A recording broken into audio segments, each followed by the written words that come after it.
dapat tanggapin na valid ID ang PhilID, pati na ang printed ePhilID in all national government agencies, LGUs, and private sector. Sabi ng PSA, kung authentication o verification ang concern, may QR code naman na pwedeng gamitin para dito. Kung tanggihan ang national ID mo, pwedeng i-report ang detalye sa PSA via Facebook, hotline o email.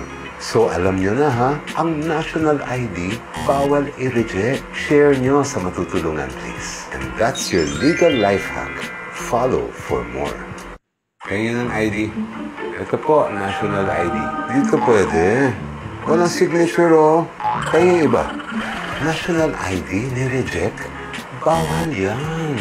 May batas tayo na Philippine Identification System Act. Ayon dito, may parusa sa sino man tumangging tanggapin o kilalanin ang PhilID bilang valid ID. Ang multa, 500,000 pesos. At kung government official o employee ang gumawa, dagdag pang penalty na disqualification from holding public office or employment. Naglabas na rin ang Philippine Statistics Authority ng isang public advisory. Paalala nila, dapat tanggapin na valid ID ang PhilID, pati na ang printed ePhilID in all national government agencies, LGUs, and private sector. Sabi ng PSA, kung authentication o verification ang concern, may QR code naman na pwedeng gamitin para dito. Kung tanggihan ang national ID mo, pwedeng i-report ang detalye sa PSA via Facebook, hotline o email.